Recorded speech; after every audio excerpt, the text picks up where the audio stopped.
Thank you, Congressman, for joining us, taking the time out of your day as we get near the end of the campaign here. Obviously, very busy, I'm sure. Yeah. We'll jump right into the questions. These are the same ones I asked Commissioner Freed, so. Okay. So they're fair. Yeah, That's we're great. we're gonna put these out just so voters can see the different way you guys respond. You bet.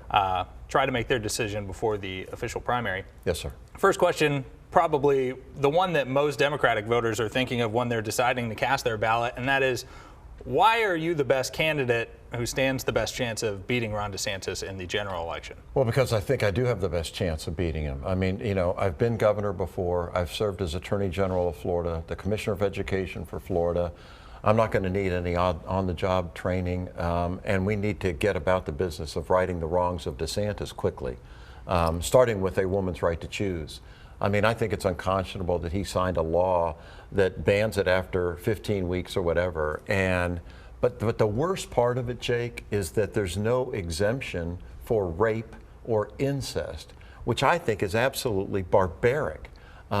But taking away a woman's right to choose about such an important decision is unconscionable to me. I have fought for women and their right to choose as a state senator, as governor. I vetoed an anti-abortion bill, and as a member of Congress, I've got a 100% rating from Planned Parenthood and NARAL. So I'm ready to defend women, and we need to get rid of him. Well, that goes right into my, that would technically be my third question, but we'll go into it now just since we're on the topic. Sure. Obviously, Roe v. Wade being overturned is a huge conversation. It is. In the South, I guess ironically, Florida's 15-week ban is relatively liberal compared to like Georgia or Alabama. What do you plan on doing? Is it just getting rid of that 15-week ban? And if there are going to be any limits on abortion, where do you draw the line? Well, I think the question ought to be, why do Republicans like Ron DeSantis not feel that women should be making this decision? It's their health, it's their body, it's their future. Women should have the right to choose. What would I do? The first day of the second Crist administration, I would sign an executive order protecting a woman's right to choose, full stop. Next thing I would do is overturn the law that he signed, the barbaric law that has no exemption for rape or incest. And if need be, I would get a constitutional amendment going for Florida. But we have one of the best privacy clauses in any constitution in the country. But if the Florida Supreme Court doesn't give it the respect it deserves, we can amend the Constitution, get the signatures necessary, and embed it. So it's all hands on deck. I mean, for everything we need to do, my administration will be devoted to protecting a woman's right to choose. It's that important. Listen, I was raised with 3 sisters. I'm an only son. I understand how important it is to respect women. Apparently, DeSantis doesn't. Property insurance is obviously an enormous deal for voters, especially down in South Florida, but even here in Duval, we're starting to feel the effects of this broken system. There's a lot of finger pointing. Is it the contractors? Is it the trial attorneys? Is it the insurance companies? Is it the way that we deal with roofing? What do you see as the biggest problem? How do you cut through all the noise and, identify and then address and make this better? There's 2 problems. The insurance companies themselves, they're gouging Floridians, and Governor DeSantis, he's allowing them to do it. So when I was governor the first time, I called a special session on property insurance. It was like deja vu all over again to me seeing this. And we cut property insurance rates by 10%.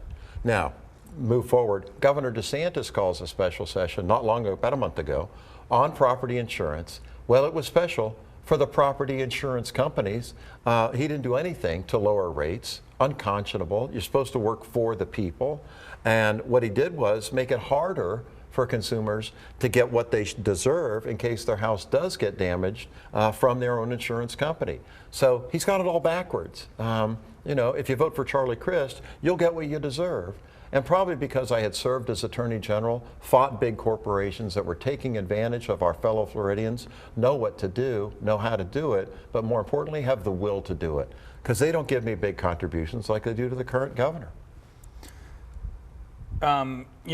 Culture war issues are obviously top of mind. Governor DeSantis has really capitalized on them in many ways, whether it's critical race theory, the sexual orientation and gender identity being taught in the classroom, even immigration with the sanctuary city bans. Kind of a lot of ancillary different things that, some would argue aren't really like a #1 priority in Florida.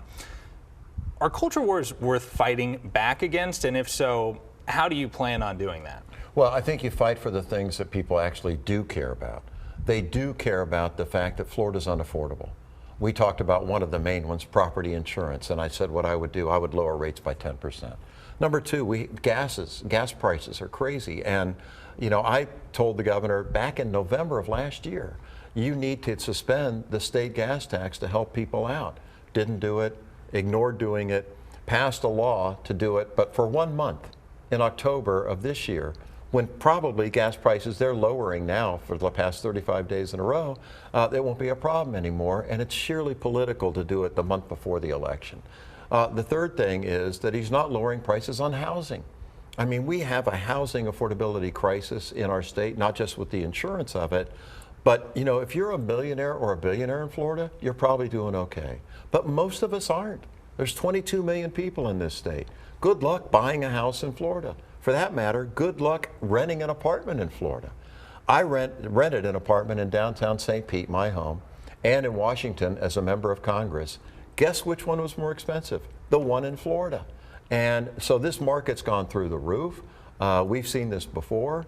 The governor is ignoring it because he's out in New Mexico or Nantucket and running for president and trying to get that very hard right, culturally driven voter in the right, very, very right of the Republican Party, not even moderate Republicans, and he's forgetting us. He's forgetting our fellow Floridians because he's focused on his own ambition. He's more focused on the White House than your house. Led me right into the next question. Affordable housing crisis. What do you do to deal with it? I know the Sadowski Trust Fund is usually kind of the top solution posed. Is there anything beyond that? There is, but it starts with that. You're absolutely right. The Sadowski Trust Fund in the state budget, hundreds of millions of dollars specifically put there so Floridians can keep a roof over their head, either by purchase or by renting. So we got to fulfill that because the governor has raped it. What we have to do next is work with our federal partners as well. The Biden administration has done many good things for our country and our state.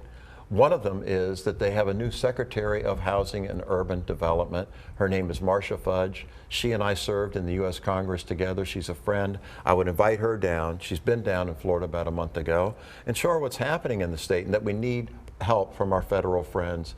I would work with the Biden administration instead of beating up on it every day like DeSantis does. And third, work with our local officials.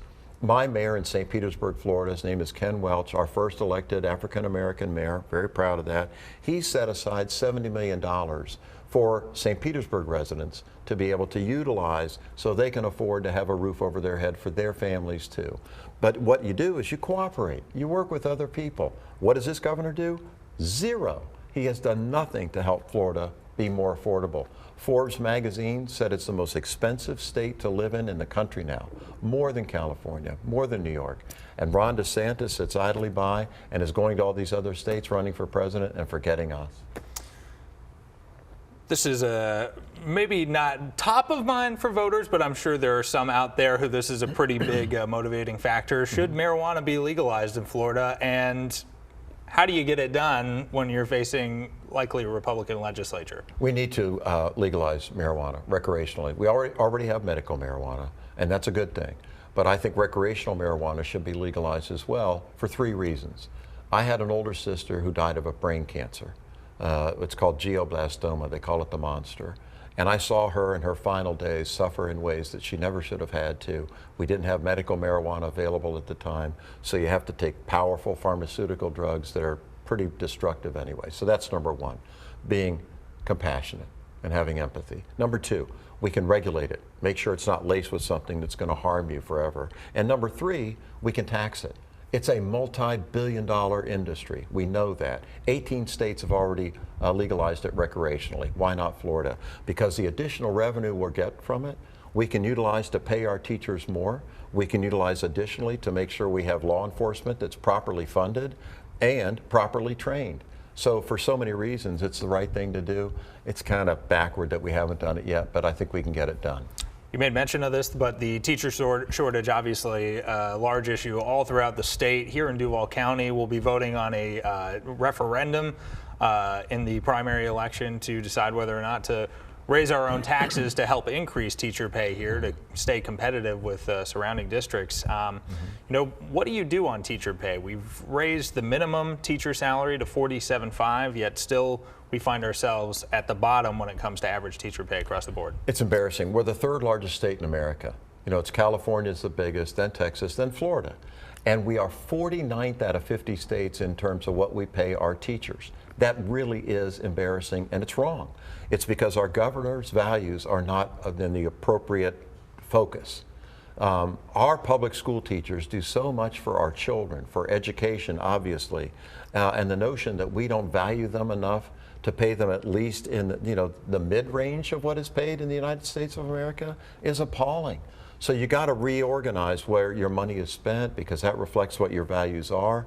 Our values need to be that we respect our teachers, that we pay them more than we are now, because they're having such a huge impact on our children. I always have felt that an education, a properly funded education, is the equal opportunity provider in our country, and we need to get back to that and get focused on it quickly.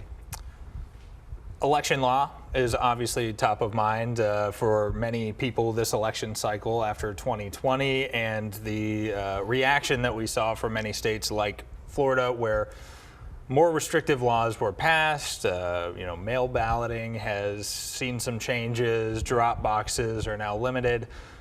What changes to Florida's election law would you make if you're governor? Those that actually support democracy. I believe in democracy. I'm a Democrat running to protect democracy. I'm running against Ron DeSantis, who's an autocrat who'd like to be a dictator. And you're right, he has whittled down how easy it is or accessible it is to cast a ballot. And one of them you mentioned talked about mail-in voting, which is very convenient, a wonderful thing to do. My 90-year-old father, my 87-year-old mother loved to vote by mail. Frankly, so do I. It is convenient. And if you're dealing with a pandemic or monkeypox, it might be a lot safer too. But other things as well. He's discriminatory in how we write our laws for voting in Florida against African-American voters. Not having drop boxes in minority communities throughout the state of Florida, that's discriminatory. Eliminating 2 African-American congressional districts by redlining them out, Al Lawson's in North Florida, Val Demings in Central Florida, that's just wrong. You should make it as easy as possible to vote. It is our right. It is our democratic right in a democracy. I think we ought to have voting day in Florida a state holiday. Working folks have a hard time getting to be able to vote. Thank God we do have early voting and we do have mail-in voting, although restricted. We need to get out and vote so that we elect a governor who believes in your right to vote and will protect it and fight for it every day. On healthcare, what are the most pressing issues you see here in Florida? What are the changes that you'd like to make? We need to expand Medicaid. If Florida would expand Medicaid, 800,000 to 1 million of our fellow Floridians would get health care the next day. To me, it is inhumane not to do so. And after all, it's paid the lion's share by the federal government. So it's not going to cost us that much, if anything, but it's going to provide health care to almost 1 million people in our state. That's just the right thing to do. So many issues in this race, Jake, have come down to not right versus left ideology, but right versus wrong. This is one of them. It is wrong not to provide that health care that doesn't cost Florida anything to 800,000 to 1 million of our fellow Floridians. That's where it starts. That's being compassionate. That's doing the right thing. That's having a governor with a heart again. You know, all of these different ideas that you and the commissioner have both talked about obviously conflict with the will of the legislature, at least the legislature that we've seen for quite some time now here in Florida. You will potentially be up against a veto-proof Republican majority in the House and the Senate. How do you accomplish your policy goals? How willing are you to work across the aisle? And how do you get some of your ideas implemented and get them to back it? I've worked across the aisle my whole life. You know, I'm happy to work with anybody that's going to help the people of Florida. I don't care if they're Republican, Democrat, or Independent. If they're willing to make our schools better, if they're willing to expand Medicaid, if they're willing to work with me to have automatic restoration of rights of former felons that were nonviolent. I'll work with anybody to do those kind of things. And so I'd have sort of a carrot and stick approach, if you will. The carrot being, once elected, reach out, work with moderate Republicans, develop relationships, thereby developing trust, and we can work on some things that we can do together and have common ground on. Protecting Florida's environment, protecting the St. Johns River here in Northeast Florida. The other way is the stick. When you get elected governor, you get a pen. They call it a veto pen. You're absolutely right about that. But you don't always have to exercise the veto in order for it to be a good negotiating tool. I can go to a member of the state house, a state representative who comes to me and says, look, I got a project in my district at home, a water project. I don't want you to line item veto it out, Governor. And I'd probably say something like, well, you know what, I'm open to that, but I want you to help me restore the rights of former felons who have paid their debt to society and deserve to be forgiven and get their life restored so they can move forward with their life and for their family. If you help me do that, you'll probably get that water project at home, and I won't have to use this pen at all. Last question I think I have for you, although let me double check. I don't think I missed any. We did a pretty good job here. I think you got them all. All right. Well, the last one, you know, isn't super policy oriented. It's you know, just contrast yourself to your opponent. What's the biggest difference? What am I going to get with a vote for Charlie Crist versus a vote for Nikki Fried? Experience. Somebody who's actually done the job. I've been your governor before, and I have served people well. I am guided by a rule, a simple rule, and it's on my wrist. It's called the Golden Rule. Do unto others as you would have done unto you. Just serve people the way that you would like to be served. Don't be a politician. Be a public servant that serves with a servant's heart. Experience, service-minded, trying to do the right thing for everybody. That's why you should vote for Charlie Crist. Well, Congressman, thank you again for taking the time. I will let you get back to the campaign trail, and best of luck come Tuesday. Thank you, Jake. It's been a pleasure to be with you.